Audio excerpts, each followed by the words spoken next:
మహాభారతం అనేక అధ్యాయాల మధ్యలో జతపరిచిన ఆధ్యాత్మిక అధ్యాయమే భగవద్గీత. మహాభారతంలోని కొన్ని ప్రధాన పాత్రలను భగవద్గీతలో ద్వితీయ మనసులో ఉండే భావాలుగా మరియు కోరికలుగా చిత్రీకరించారు. ద్వితీయ మనసు అంటే చిత్రపటంలో చూపించిన అహం ప్లస్ జ్ఞాపకాల పుస్తకం. భగవద్గీతలో ఉపయోగించిన యుద్ధం అనే మాట కూడా ప్రతి మనిషిలో ఉండే ప్రాపంచిక ఆత్మ అంటే చిత్రపటంలో చూపించిన A+B+C డిలోని అంటే జ్ఞాపకాల పుస్తకంలోని బాధించే ప్రాపంచిక సమాచారం మరియు కోరికల నుండి తనను తాను విడిపించుకునేందుకు చేసే ఆధ్యాత్మిక అంతర్యుద్ధం మాత్రమే. ఈ యుద్ధంలో కత్తులు ఉండవు. వాస్తవానికి ధ్యాన పద్ధతి మాత్రమే తెలుసుకోవాలనుకుంటున్న వారికి మనసులోని ఈ పాత్రల పేర్లు తెలుసుకోవలసిన అవసరం లేదు. కానీ కొన్ని ముఖ్యమైన పాత్రల గురించి తెలుసుకుందాం. ప్రాథమిక మనసులోని 3 బాధ్యతలు మరియు 6 గుణాలను పొందిన ఆత్మ, ద్వితీయ మనసు మరియు జ్ఞానేంద్రియాల ద్వారా పొందిన ప్రాపంచిక ఓటమి పేరు మంచివాడైన పాండురాజు. అదే గెలుపు అయితే దాని పేరు చెడ్డవాడైన ధృతరాష్ట్రుడు. ప్రాపంచిక ఆత్మ తన చెడు ప్రయత్నాలలో గెలిస్తే అది ఆత్మకు చెడు అవుతుంది. ఎందుకంటే ఆత్మ ప్రాథమిక మనసులోని 3 బాధ్యతల కోసం అరిషడ్వర్గాలు అంటే శత్రువర్గాలైన చెడు గుణాలతో కలిసి ప్రయత్నాలు చేస్తుంది. కాబట్టి ఆత్మకు శత్రువైన గెలుపు అనుభవం పేరు ధృతరాష్ట్రుడైతే ఆత్మకు స్నేహితుడైన ఓటమి అనుభవం పేరు పాండురాజు.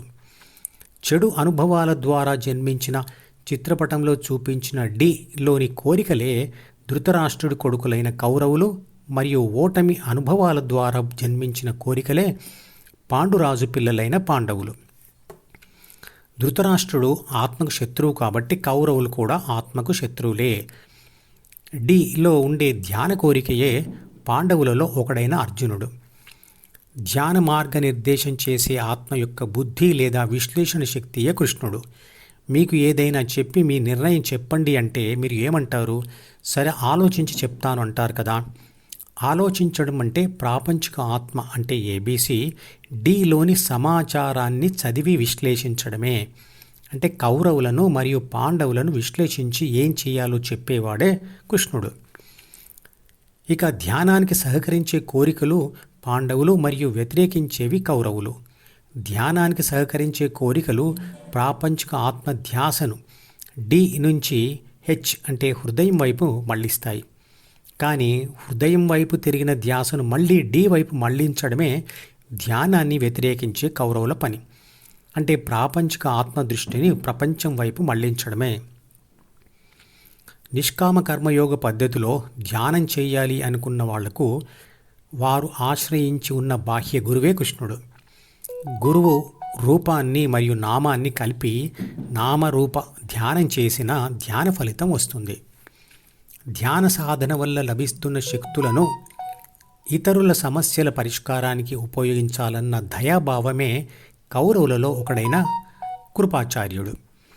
ఈ రోజుల్లో ధ్యాన సాధకుడు పుస్తకాల ద్వారా లేదా వీడియోల ద్వారా తెలుసుకున్న ధ్యాన పద్ధతిని ఆచరిస్తూ తనలో వస్తున్న మార్పులను ఎప్పటికప్పుడు గమనిస్తూ తాను తెలుసుకున్న విషయాలతో వాటిని విశ్లేషిస్తూ దాని ప్రకారంగా నిర్ణయాలు మార్చుకుంటూ ధ్యానం చేయాలి.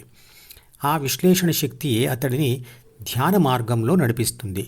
కాబట్టి అదే అతడికి కృష్ణుడు లేదా గురువు. ధ్యానానికి సహకరించే మంచి ఆలోచనలన్నీ పాండవులు. ధ్యానానికి ఏ ఆలోచనలు లేదా కోరికలు అడ్డం వచ్చినా అవి కౌరవులు.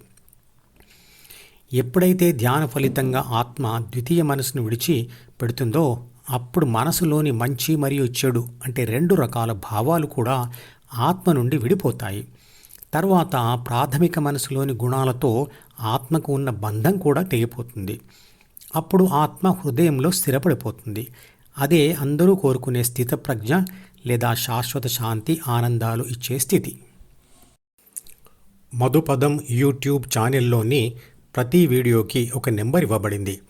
1వ నంబర్ వీడియో నుండి మొదలుపెట్టి వరుసగా చివరి వీడియో వరకు చూస్తేనే ఆత్మశాస్త్రం సంపూర్ణంగా అర్థమవుతుంది.